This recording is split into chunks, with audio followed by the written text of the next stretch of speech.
नमस्कार, आप देख रहे हैं कमोडिटी राउंडअप। मैं हूं मनीषा गुप्ता और शुरुआत यहां पर करेंगे सोने के साथ, जहां पर इंपोर्ट ड्यूटी में तो अच्छी खासी यहां पर घटत हो चुकी है, लेकिन ड्यूटी ड्रॉबैक के नोटिफिकेशन में कोई चेंज अभी तक देखने को नहीं मिला। कितना है किससे फायदा और कितना है किसको नुकसान, इस पर करेंगे चर्चा। साथ ही बात करेंगे यहां पर खाने के तेलों की, जहां पर हमने लगातार गिरावट प्राइसेस में आते हुए देखी है। पाम के छोड़कर बाकी सभी तेलों में यहां पर भारी गिरावट है, लेकिन त्योहारी मांग से पहले यहां पर किस तरह की इंपोर्ट्स देखने को मिल सकते हैं, कैसे रह सकते हैं प्राइसेस, इस पर करेंगे चर्चा। साथ ही बात करेंगे यहां पर मसालों की, जहां पर हमने उठापटक लगातार बनते हुए देखी है बाजारों में। इन डिटेल्स पे चर्चा करने के लिए हमारे साथ हैं इब्जा के secretary Surendra Mehta, Emirates NBD के डायरेक्टर धर्मेश भाटिया, गंगानगर कमोडिटीज के अमित खरे, और ब्रेक के बाद हमारे साथ होंगे एसडी गुथरी के सीओओ संदीप भान। आप सभी का कार्यक्रम में स्वागत है। शुरुआत लेकिन सोने के साथ कर लेते हैं, क्योंकि त्योहारी सीजन है और खरीदारी यहां पर अच्छी खासी देखने को मिली है। लेकिन इस सब के बीच एक चीज यहां पर शायद सरकार से छूट गई है। बजट के बाद भी ज्वेलरी और डायमंड सेक्टर पर हमने देखा है कि लगातार तेजी है। बजट में कई चीजों पर सरकार शायद ध्यान नहीं दे पाई, जैसे कि ड्यूटी ड्रॉबैक पर सरकार ने कुछ नहीं किया। इसमें कैसे यहां पर हम मूव्स देखेंगे? सुरेंद्र जी, ये सवाल पहले आपसे है, क्योंकि हमने ड्यूटी में तो कट देखा यहां पे 15 से 6% का, लेकिन ड्यूटी ड्रॉबैक में हमने यहां पर कुछ होता हुआ नहीं देखा। आपको लगता है कि ये एक मिस है सरकार की तरफ से, और उसका कितना इम्पैक्ट या कितना फायदा कहें इंडस्ट्री ले रही है?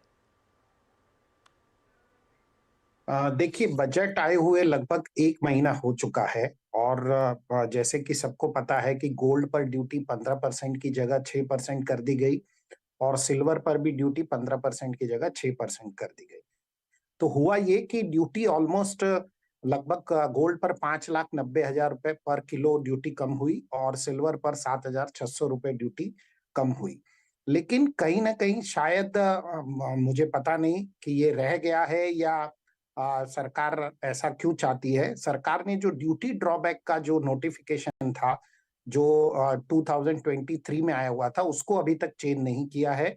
ड्यूटी ड्रॉबैक अभी भी यदि आप गोल्ड ज्वेलरी एक्सपोर्ट करते हैं, तो 1 किलो गोल्ड एक्सपोर्ट करते हैं, तो उस पर ड्यूटी ड्रॉबैक 7,04,000 रुपीज मिलता है। और 1 kg चांदी आप एक्सपोर्ट करते हैं, तो उस पर ड्यूटी ड्रॉबैक 8,949 रुपीज मिलता है। अब एक्चुअल ड्यूटी जो है वो गोल्ड पर 3,90,000 लगती है, और सिल्वर पर 5,100 पर केजी लगती है। तो इन शॉर्ट में कहूं तो यदि सरकार को ये ड्यूटी ड्रॉबैक का सर्कुलर तुरंत जो नोटिफिकेशन है वो नया नोटिफिकेशन लेकर आना चाहिए, और इसको अलाइन विद ड्यूटी करना चाहिए। क्योंकि अगर आप ड्यूटी लगभग 4 लाख रुपए दे रहे हैं, तो आप उसमें 7 लाख रुपए का ड्यूटी ड्रॉबैक का रिफंड कैसे दे सकते हैं गोल्ड ज्वेलरी एक्सपोर्ट पर?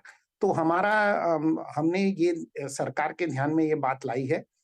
मुझे पता नहीं कि ये स्टेप या तो जिन लोगों ने ऑलरेडी 15% ड्यूटी पेमेंट कर दी है उनको न्यूट्रलाइज करने के लिए ये किया गया है, या किस वजह से ये नोटिफिकेशन अभी तक विड्रॉ नहीं किया गया, और नया नोटिफिकेशन ड्यूटी ड्रॉबैक का लाना चाहिए, ऐसी हमारी रिक्वेस्ट है सर। ऑलराइट, तो ये इब्जा की तरफ से रिक्वेस्ट है सरकार को कि यहाँ पर ड्यूटी ड्रॉबैक का जो नया नोटिफिकेशन है वो जारी किया जाना चाहिए। आपने दो काफी इंपॉर्टेंट चीजें यहाँ पर कही मेहता जी। एक तो ये कि सरकार से या तो ये मिस है, या फिर सरकार इसको न्यूट्रलाइज करने की कोशिश कर रही है, क्योंकि जो लोग 15% ड्यूटी पे ऑलरेडी इंपोर्ट कर चुके हैं उनको शायद ड्यूटी ड्रॉबैक का जो फायदा है वो शायद मिले। लेकिन क्या क्वांटम है इसका? अगर पिछले एक ही महीने की बात की जाए, क्योंकि बजट को 1 महीना हुआ है, तो किस तरह के नंबर सोने में और चांदी में फिलहाल बनता हुआ देख रहे हैं हम in sense of duty drawback? नहीं, देखिए, ये पिछले 1 महीने के एक्चुअल नंबर्स तो अभी तक किसी के भी पास नहीं है, हमारे पास भी नहीं है। लेकिन मैं आपको बता दूं, यदि मैं पिछले साल के आंकड़े देखूं, तो लगभग लगभग हम लोग 150 टू 170 टन का सालाना एक्सपोर्ट करते हैं। तो यदि मैं महीने में 10 टन का भी एक्सपोर्ट गिन लूं गोल्ड ज्वेलरी का, तो मुझे लगता है कि इससे सरकार को लगभग 300 करोड़ रुपए के आसपास का नुकसान हो चुका होगा, यदि ये 10 टन के एक्सपोर्ट के नंबर, जो एक प्रोबेबल नंबर्स हैं, यदि वो नंबर सही हैं तो इसीलिए ये जरूरी है कि इसको अलाइन किया जाए ड्यूटी स्ट्रक्चर के साथ में। क्योंकि आप 7 लाख रुपए ड्यूटी ड्रॉबैक दे रहे हैं, और जबकि ड्यूटी लग ही रही है लगभग 4 लाख रुपए, तो 3 लाख रुपए का एक्सपोर्टर को बेनिफिट हो रहा है। ये बेनिफिट क्या उन्होंने जो ऑलरेडी 15% ड्यूटी पेमेंट कर दी है उसको न्यूट्रलाइज करने के लिए किया गया है? यदि ऐसा किया गया है तो ये तो बड़ा वेलकम स्टेप है, लेकिन मुझे लगता है कहीं ना कहीं ये शायद रह गया है। और हम सरकार को सिर्फ ये बताना चाहते हैं कि इसको आप तुरंत चेंज कर दीजिए ताकि इसका कोई गैर फायदा ना उठा सके। वेल एब्सोल्युटली सुरेंद्र जी, जो आपने कैलकुलेशंस बताई हैं उस लिहाज से अगर देखा जाए तो जिस तरह के इंपोर्ट्स यहाँ पर गोल्ड के हैं और अगर गोल्ड ज्वेलरी के एक्सपोर्ट यहाँ पर देखे जाए तो एक बहुत बड़ा नंबर है। तो जैसे सुरेंद्र मेहता जी ने हमें अभी यहाँ पर कैलकुलेशन करके बताई है, अगर आप सोना इंपोर्ट कर रहे हैं तो ड्यूटी के लिहाज से 390 रुपए प्रति ग्राम आप दे रहे हैं, लेकिन ड्यूटी ड्रॉबैक सोने की ज्वेलरी के एक्सपोर्ट पे आपको यहाँ पर मिल रही है करीबन 704 की। तो क्लियरली एक बहुत बड़ा ये अंतर है। एंड सुरेंद्र जी, आपकी बात सही है, अगर यहाँ पर सरकार फेवर भी कर रही है ज्वेलर्स को, न्यूट्रलाइजेशन के हिसाब से भी यहाँ पर काम हो रहा है, उसके हिसाब से भी बहुत बड़ा नुकसान ऑन पर मंथ यहाँ पर हम गवर्नमेंट की तरफ से आता हुआ देख रहे हैं। और आपकी बात मैं फिर यहाँ पर दोहराना चाहूंगी कि आप सरकार से ऑलरेडी कह चुके हैं कि अलाइन किया जाए ड्यूटी ड्रॉबैक को एज ऑफ नाउ, क्योंकि अब तक यहाँ पर जिस तरह का ये डिसअलाइनमेंट है और जिस तरह का नुकसान सरकार को है, यूजली ऐसा होता ही नहीं है कि इंपोर्ट ड्यूटी यहाँ पर नीचे हो और ड्यूटी ड्रॉबैक यहाँ पर ऑन द हायर साइड हो। लेकिन चांदी के बारे में भी आपसे जानना चाहेंगे। आपने सोने के बारे में बताया पिछले महीने 10 टन जैसा इंपोर्ट हुआ होगा, क्या चांदी में भी ऐसे कुछ नंबर्स हैं जिसका हम यहाँ पर अपने दर्शकों के समक्ष एक कैलकुलेशन रख सकें? मुझे लगता है कि चांदी का इतना ज्यादा एक्सपोर्ट नहीं होता है, और क्योंकि चांदी वॉल्यूम वाइज और वैल्यू वाइज बहुत छोटा नंबर होता है, तो इतना मुश्किल है। वैसे चांदी में सरकार को ऑलमोस्ट 4000 रुपीज पर केजी का नुकसान हो रहा है ड्यूटी ड्रॉबैक की वजह से। चांदी के एक्चुअल नंबर्स अभी मेरे पास नहीं है, एक्सपोर्ट के नंबर्स, तो मैं शायद आपसे वो शेयर नहीं कर पाऊँ। नो वरीज, बहुत शुक्रिया मिस्टर मेहता हमारे साथ आज यहाँ पर जुड़ने के लिए और बहुत डिटेल में बताने के लिए। एंड रिपीटिंग इट अगेन कि जो ऑलरेडी यहाँ पर सरकार से गुजारिश कर चुकी है कि इंपोर्ट ड्यूटी को साथ में यहाँ पर ड्यूटी ड्रॉबैक को अलाइन किया जाए, बिकॉज जिसका जो बीच में गैप है उसका क्लियरली ऑफकोर्स ज्वेलर्स को तो फायदा है ही, लेकिन वो कब तक चलेगा, एंड ऑफकोर्स ये एक अलाइनमेंट भी नहीं है। आगे बढ़ते हैं और यहाँ पर धर्मेश, आपका क्या सेंस है सोने के प्राइसेस पे, लेकिन आगे जाते हुए, क्योंकि क्लियरली जैक्सन होल की मीटिंग है आज शाम को, जेरेमी पावेल की स्टेटमेंट बाजार सुनना चाहेगा। उससे पहले जिस तरह की मुनाफा वसूली हमने सोने में आते हुए देखी है, आप कैसे देखते हैं प्राइसेस? देखिए, फंडामेंटली अभी भी सोना काफी फर्म है। अगर आप देखिए, ये हफ्ते में इसने एक नया हाई बना के फिर से मार्केट में प्रॉफिट बुकिंग कल शाम के सत्र में देखने मिली है।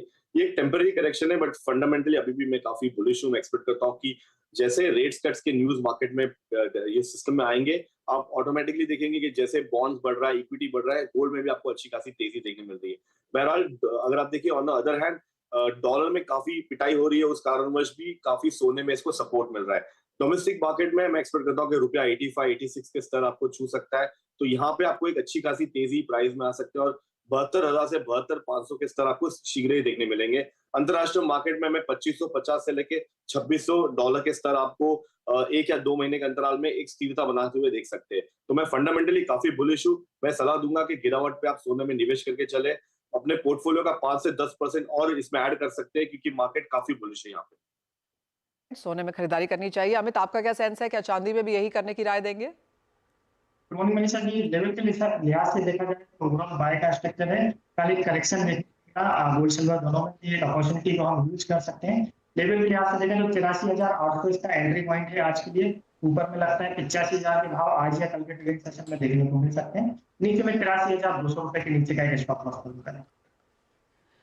साथ ही साथ मेटल्स की यहाँ पर बात कर लेते हैं, जहां पर बढ़त देखने को मिली है। यहाँ पर अमित, आपकी क्या सेंस है? ऑफ कोर्स डॉलर इंडेक्स में हल्की सी तेजी देखने को मिली है, जेरेमी पावेल क्या कहते हैं इंपॉर्टेंट रहेगा, लेकिन मेटल्स में जो बढ़त है क्या आगे जारी रहता हुआ देखते हैं?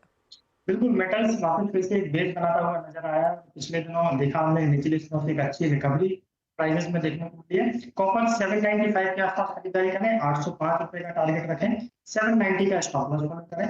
एल्यूमिनियम 225 रुपए के आसपास खरीदारी करें, 223 रुपए का स्टॉप लॉस लगाकर ऊपर में 228 रुपए तक के टारगेट एल्यूमिनियम में रखे जा सकते हैं। वहीं पे जिंक की अगर मैं बात करूं तो 266 रुपए के आसपास ट्रेडर्स को खरीदारी करने के लिए 270 रुपए तक के आसपास के इसके टारगेट हैं, और नीचे में 264 रुपए का इसका स्टॉप लॉस रहेगा। ऑल राइट, तो ये बात हुई मेटल्स की, लेकिन धर्मेश अब क्रूड ऑयल प्राइसेस में क्या करना चाहिए? यहाँ पर इक्वली वॉलेटाइल मार्केट्स है, the only plus point is कि एक रेंज में अब ये फंसता हुआ नजर आया है। अगर आप कच्चे तेल की बात करें, इनफैक्ट मैं ये शो पे 2 से 3 महीने से कंटिन्यूस ये कह रहा हूँ कि आगे के सारे महीने बैकवर्डेशन में है और फंडामेंटली कोई तेजी है नहीं, और यही आपको प्राइस में देखने मिल रहा है। ऑलमोस्ट अगर आप देखिए तो 1000 रुपए का प्राइस में करेक्शन आ चुका है, जहां कमोडिटी मार्केट में जहां 83 84 के स्तर थे नाइमेक्स में, और डोमेस्टिक मार्केट जो 8000 के स्तर थे, अब देखिए ऑलमोस्ट 7000 के इर्द गिर्द आ चुका है। तो यहाँ पे मैं एक्सपेक्ट करता हूँ कि मार्केट काफी स्टेबल रहेगा। 5800 5900 के स्तर आपको कच्चे तेल में देखने मिल सकता है। ओपेक चाहता है कि प्राइस ऊपर जाए, नॉन ओपेक चाहता है कि प्राइस नीचे आए। इलेक्शन है नवंबर में, इन्फ्लेशन बढ़ सकता है अगर कच्चा तेल बढ़ेगा, तो कहीं ना कहीं मार्केट में जो जुगलबंदी है प्रेशराइज कंटिन्यू रह सकती है। फंडामेंटली कोई डिमांड है नहीं, बट बहरहाल अगर जब इंटरेस्ट रेट घटेगा तो इंडस्ट्रियल डिमांड बढ़ेगा और वहां से आपको एक लंबी तेजी देखने मिल सकती है। तो मैं सलाह दूंगा जिन्हें निवेश करना है वो आगे के महीने में निवेश करे, जहां पे अगर प्राइस 7000 के नीचे आता है तो नवंबर दिसंबर कॉन्ट्रैक्ट अच्छा महीना रहेगा, वहां पे निवेश करके चल सकते हैं। बट करंट लेवल पे तो यहाँ पे बिकवाली हावी रह सकती है, और 6000 के स्तर आपको 1 या 2 में भी मैक्सिमम 2 हफ्ते के अंदर आपको देखने मिल सकता है। तो सेल ऑन राइज की स्ट्रैटेजी शॉर्ट टर्म के लिए, बट जिन्हें निवेश करना है, होल्ड करना है, उन्हें वेट एंड वॉच की सलाह दूंगा और आगे के महीने में निवेश करने की सलाह दूंगा। Point taken. बहुत शुक्रिया धर्मेश आपका, और अमित आपका भी साथ में जुड़ने के लिए, उन तमाम स्ट्रैटेजीज के लिए भी ली। तो as of now buying recommendations यहाँ पर सोने चांदी में है, मेटल्स में भी आप खरीदारी के मौके ढूंढें, लेकिन जहाँ तक कच्चे तेल की बात है धर्मेश कह रहे हैं कि कुछ और बिकवाली यहाँ पर देखने को मिल सकती है। इसी के साथ एक ब्रेक का समय है, लौटेंगे तो हमारे साथ होंगे SD Guthrie के COO संदीप भान। उनसे जानेंगे खाने के तेलों का पूरा प्ले। आप देख रहे हैं कमोडिटी राउंडअप और हमारे साथ अब SD Guthrie के COO संदीप भान हैं। संदीप नमस्कार, शुक्रिया साथ जुड़ने के लिए। और हल्की सी रिकवरी हमने यहाँ पर पाम के प्राइसेस में आते हुए देखी है। दो एक सपोर्टिव फैक्टर्स हैं, एक तो ये कि भारत में फेस्टिवल सीजन की डिमांड निकल के आएगी, और दूसरा मलेशिया पाम ऑयल स्टॉक्स मार्च से सबसे लोअर लेवल पे हैं। और ऑफ कोर्स तीसरा मेजर पॉइंट ये है कि इंडोनेशिया ने यहाँ पर अब B40 का जो बायोडीजल का मैंडेट है 2025 का, वो प्रिपेयर करना शुरू किया है। इन तीनों ही चीज़ों में आपको सबसे बुलिश क्यों कौन सा लगता है? Thanks for having me. इन सब में से सबसे bullish point is definitely Indonesia. Indonesia में इस साल production hasn't picked up. In fact पूरे साल का भी ऐसा लग रहा है कि will be around 500,000 to 1 million tonne down compare to last year. अब जो उन्होंने ये B40 का अनाउंसमेंट किया, it's definitely going to have a significant impact, पर इसका इम्पैक्ट इमीडिएट में नहीं आएगा, इसका इम्पैक्ट अगले साल में आएगा। And it is definitely a bullish point among all the three. अगर इंडोनेशिया ने प्रोडक्शन यहाँ पर नहीं बढ़ाई है और वो B40 मैंडेट भी लेके आते हैं, तो किस तरह की मार्केट फिर हम बनता हुआ देखेंगे इंडोनेशिया के एक्सपोर्ट के तौर पर और इंडोनेशिया की अपनी डोमेस्टिक डिमांड के हिसाब से? देखिए, ये जो B40 हो जाएगा तो इससे at least 1.5 to 2 million ton of CPO local biodiesel में चला जाएगा। That means at the cost of exports. So Indonesia वैसे ही CPO बड़ा कम एक्सपोर्ट हो रहा था, तो थोड़ा बहुत रिफाइंड ओलिन में ज्यादा एक्सपोर्ट हो रहा था, but all this the CPO demand जो इंडिया को बेसिकली चाहिए, दैट शिफ्ट्स टू मलेशिया। और मलेशिया में अभी आज लेटेस्ट स्टॉक्स जो जुलाई मंथ में डिक्लेयर हुए थे, that was close to 1.73 million ton, और हम अभी भी उसी लेवल के आसपास घूमेंगे। मलेशिया में अभी we are now also entering into the peak months of production. अगला महीना September might be the peak, और लेटेस्ट अक्टूबर। उसके बाद we are also going into the draw down in production months. उसका बाद में इंपैक्ट आते हुए दिख रहा है जो मार्केट में ये जो रिकवरी आ रही है। संदीप, जो नंबर्स मैं देख रही थी और चार्ट्स जो मुझे मिले हैं, उस हिसाब से मलेशिया का पाम ऑयल स्टॉक मार्च से अब के लोएस्ट लेवल पे है। आगे जाके ऑफ कोर्स जैसे आपने कहा कि मेजर प्रोडक्शन आएगी, हम माल बढ़ता हुआ भी देखेंगे। पूरा कैलकुलेशंस अगर करें तो आप कैसे देखते हैं फिर बाजार by the time it is September and October? देखिए, अभी जो palm oil is back to the same price as soybean oil and sunflower oil. इसके चलते जब ये सेम ऑयल हो गया तो इंडिया से expected demand is to going to slow down. Definitely September will see a lower imports from India. Main reason being कि अब ये पाम ऑयल और soybean oil sunflower oil same price है। इसके चलते थोड़ा सा रिकवरी स्टॉक्स में मलेशिया में आ सकती है eight the cost of lower imports by India. अच्छे खासे नंबर्स हैं इंडियन इंपोर्ट्स के, इस बार हमने देखे हैं नियर रिकॉर्ड लेवल्स आते हुए, और बाजार को लगता है कि जब तक चीपर इंपोर्ट्स आते रहेंगे शायद ये ट्रेंड चलता भी रहेगा, specially ahead of festive demand भी बढ़ जाती है। किन नंबर्स के साथ आप काम कर रहे हैं, किस तरह का इंपोर्ट पाम का इंडिया देखेगा? देखिए, अभी सबसे मेजर फैक्ट है कि अब पाम ऑयल चीप इंपोर्ट्स में आने रहा है। That's why I am seeing कि सितंबर में इंडिया बड़ा डिमांड थोड़ी सी कम हो जाएगी, mainly because palm oil cheaper option रहा नहीं। हमें आज soybean oil is I think $10 to $15 cheaper than palm oil. So definitely palm की जो डिमांड थोड़ी बहुत कम हो जाएगी इंडिया की, but overall still we will see 700 to 800,000 tons imports going to India. Sandeep, prices कैसे देखते हैं? ऑफ कोर्स लास्ट 2 बार जो आके आपने मुझे प्राइसेस दिए हैं, एब्सोल्युटली चाहे आपके डर के मारे उसी रेंज में रहते हैं, अब यहाँ से क्या सेंस है? देखिए, प्राइसेस में अभी 2 पार्ट्स हैं। एक तो ये नियर बाय मंथ प्रीमियम्स है, spot market that is basically September shipment, वो फ्यूचर्स मार्केट में अभी 39 40 50 के आसपास घूम रहा है। That is going to remain in that range of particularly baby 3850 to 4000 range, but forward months it looks like we'll be continuing in the range of 3700 to 3900. 3700 to 3900. हाँ जी, forward months basically is the October, November, December. Done. But that scenario can change if there is any significant drop in production or ringgit goes more stronger. Abhi to ringgit looks to be stable, at least is now roaming around 4.3738 ke aaspas. But if there's something more stronger ringgit, then in terms of dollar prices might go higher, ringgit prices might go lower. Ringgit and production will be key for the prices now. Done. 2 और points हैं यहाँ पे संदीप। एक तो crude oil prices जहाँ पे हमने गिरावट आते हुए देखी है, क्योंकि 75-76 के आसपास आके अटक गया है ब्रेंट, उससे कितना इम्पैक्ट पड़ेगा? और दूसरा, अगर इन केस इंडिया यहाँ पर इंपोर्ट ड्यूटीज में कुछ छेड़छाड़ करता है, उसका क्या इम्पैक्ट आएगा? ठीक है, पाम ऑयल ने अपने आप को डिकपल कर दिया हर बाहर के फैक्टर से, क्योंकि इसके खुद के फंडामेंटल्स बड़े तेजी के हैं। सो आज if India does lower duties or India does lower demand, we are now going into the months जहां पे प्रोडक्शन कम होता जाएगा।